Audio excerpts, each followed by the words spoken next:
Assalamualaikum warahmatullahi wabarakatuh. Kali ini saya akan menjelaskan tugas individu pemasaran pertanian, program studi Magister Agribisnis Fakultas Pertanian Universitas Jambi. Dalam hal ini, dosen pengampu Profesor Dr. Insinyur Ira Wahyuni MP dan saya Husnul Ardi P2 di 124004. Tugas pemasaran hasil pertanian pada kali ini saya mengangkat pemasaran kelapa sawit.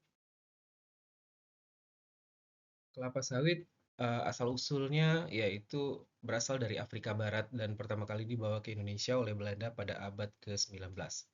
Tanaman ini awalnya hanya digunakan sebagai tanaman hias di kebun raya Bogor pada tahun 1848.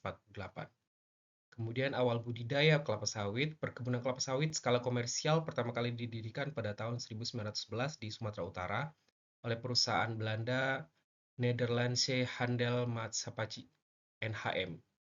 Pada masa kolonial Belanda, kelapa sawit menjadi komoditas ekspor penting dan mulai berkembang pesat.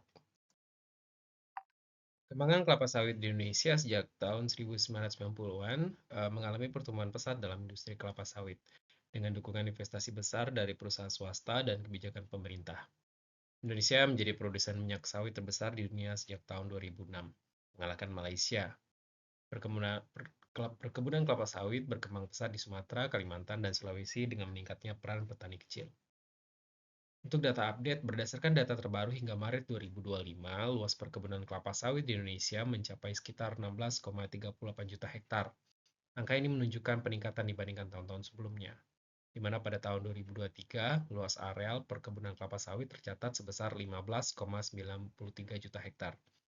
Peningkatan luas lahan ini terjadi meskipun pemerintah telah mengambil langkah untuk mengendalikan ekspansi perkebunan sawit. Sebagai contoh, pada Maret 2025, pemerintah menguasai kembali sekitar 1 juta hektar lahan sawit dari 369 perusahaan yang sebelumnya mengelola lahan tersebut. Perlu dicatat bahwa beberapa penelitian menyarankan batas maksimal luas perkebunan sawit di Indonesia adalah 18,15 juta hektar, berdasarkan pertimbangan daya dukung dan daya tampung lingkungan. Oleh karena itu, meskipun ekspansi masih berlangsung, penting untuk mempertimbangkan keseimbangan antara pertumbuhan industri dan kelestarian lingkungan. Kesinambungan konsumsi sawit di Indonesia dapat dilihat pada konsumsi domestik Januari 2025. Total konsumsi dalam negeri mencapai 1,871 juta ton, mengalami penurunan sebesar 14,45% dibandingkan Desember 2024 yang mencapai 2,187 juta ton. Konsumsi untuk biodiesel juga menurun sebesar 12,44% dari 1,046 juta ton pada Desember 2024 menjadi 916 ribu ton pada Januari 2025. Sebaliknya, konsumsi untuk industri alokimia meningkat 9,44% dari 180 ribu ton menjadi 197 ribu ton. Gabungan Pengusaha Sawit Indonesia (GAPKI) memperkirakan konsumsi domestik akan mencapai 26,1 juta ton sepanjang tahun 2025. Peningkatan ini didorong oleh implementasi mandatori biodiesel B40 yang memerlukan sekitar 13,6 juta ton CPO untuk memenuhi kebutuhan campuran biodiesel 40.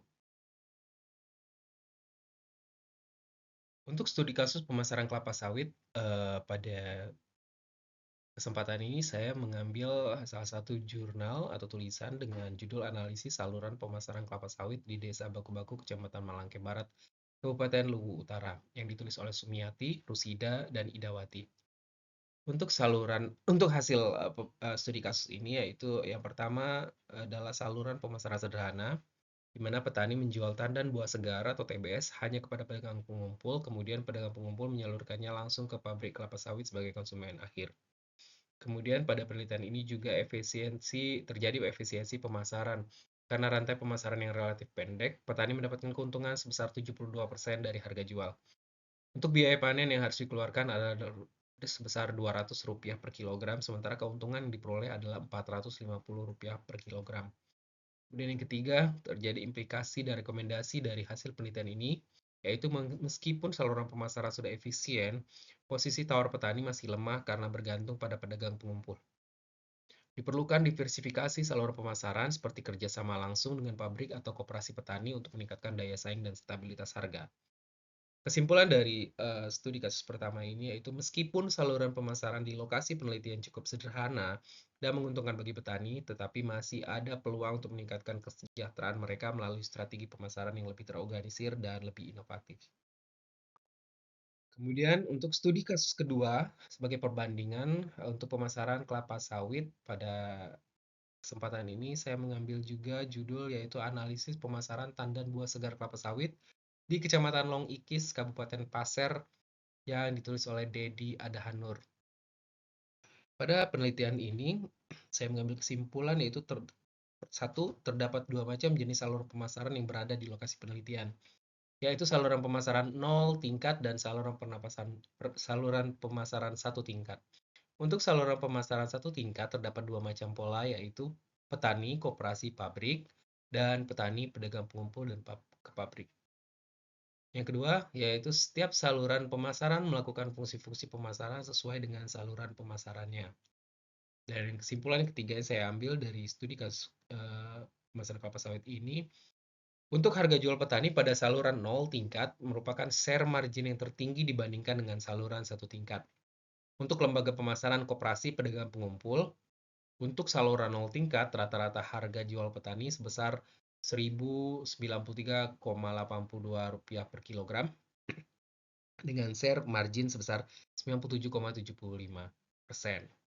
Saluran satu tingkat lembaga pemasaran koperasi rata-rata harga jual petani yaitu Rp880,99 per kilogram dengan share margin sebesar 78,69%. Dan pada saluran satu tingkat lembaga pemasaran pedagang pengumpul, rata-rata harga jual petani yaitu Rp813,67 per kilogram dengan share marginnya sebesar 72,72%. Demikianlah yang bisa saya sampaikan.